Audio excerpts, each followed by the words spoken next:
Hey, this is Rich, and today I'm going to give you a general overview of the product card. Products are where we keep all of the things that we sell in the gallery: sculptures, paintings, drawings, books, DVDs, etc.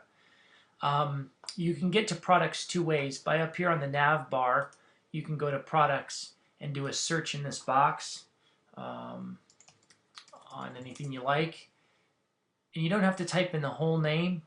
What you can do is just type in a reference, just the first name.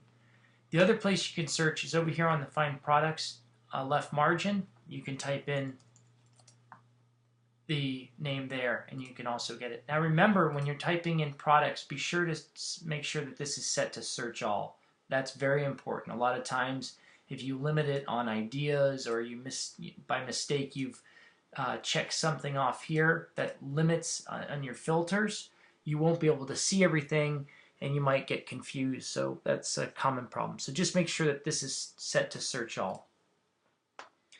Okay, if we look at the product card, I just want to take a minute and go through what you'll see. Down the left side, you've got product name, artist, life of the artist, the product number. This is our alphanumeric, the medium, the year it was published, the height, the width, and the depth if it's a sculpture. Of course, you'll only have the height and the width if it's a painting or a print or flat art. If it's in our inventory, there will be an edition number there. And if it's you have an edition size, price unframed, the weight, and then area shipping. If you scroll over these question marks, this will tell you what the zones are and how much you should charge for shipping based on that. So this will help you with regard to plugging in a shipping cost for an order when you make the sale. The sculpture size, the release date, the release price, growth, how much has the piece grown since the time it was opened as an addition to today's date. These two fields, the image document ID and the image URL, those are really important. Those two work together to create this image that you see in the body here. If there's no link here, these two things are not here, you won't see an image. And if you don't see an image, then you can't loop or print an image of that piece. So if that's the case, let us know right away. That's very important. Okay, scrolling down, we come into the inventory sections. If you want it to print out on the price sheet, we check this here. If it's an inventory item in Laguna, it's actually physically here in Laguna, we check that. Same thing for Palm Desert. If it's in Palm Desert, we check that. Inventory description might be just some details about that piece. And also we have it for whether or not it's owned. If we own the inventory, we check the box here. Or if it's consigned from a client, same thing. If it's part of the Gallery Modern inventory, we're monitoring that. That's the off-site hotel business. And the inventory request, if we're requesting it from the studio, we really want that piece, we check that box there. Some notes around the inventory request might be the details, why we want it, when we want it, who it's for, that sort of thing. The product description is just some details about it. Most things, except for the Gallery Modern inventory, for the most part, has a product description because when we print it out on an art card, it shows up there. Going back to the top, this right here is the standard price. That's today's price, and as we change it, as the price changes, we change it in this box.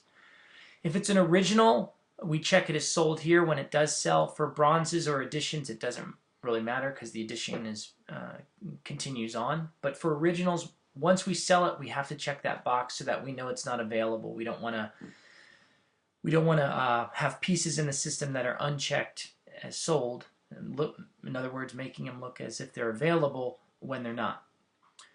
We have a product family here. Product subfamily might be figurative for joie de vie. If it's active, it's in the system, we check it as active. Location, if we do have it in inventory, we like to see where it's at. Is it in the Connex, the gallery, the garden, offset, or other? And then the pricing is here. We have a price 1, date 1, price 2, date 2. As the price goes up over time, we keep track of this here so that we can see what's happening with the pricing over time. Is it going up? If it is, how quickly is it going up? That sort of thing. Don't really need to worry about the image document ID, image URL. These are for catalogs when we do catalogs for special shows, and the same thing with the QR codes. Okay, so that is, if you look down here, just another couple things before I go. This is very important. When you're adding a product to a sales opportunity, this price has to be down here under standard price. I know that you've got standard price up here, and that's fine, but when you add it to the product, you have to have it here too. If you're trying to add a product to a sales opportunity and the search comes up blank, there's a good chance that it's not been added down here. So you'll have to either talk to Judy or talk to myself, and or go ahead and add it. Just show you how that's done real quick. Oh, it's not letting me delete it because it's tied to sales. So just keep that in mind. Lastly, on this product right here, these are all the sales opportunities that go along with that have been linked to this product. That's why it's so important to link the two, because it really gives us better clarity for management and reporting. But if you ever want to know who's got open deals on this particular product, you can go down here under opportunities. Okay, so that's a general survey of the product card. I hope you find it helpful.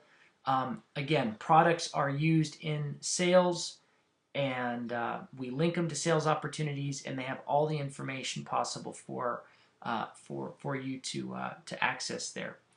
Hopefully that's helpful to you, and good luck.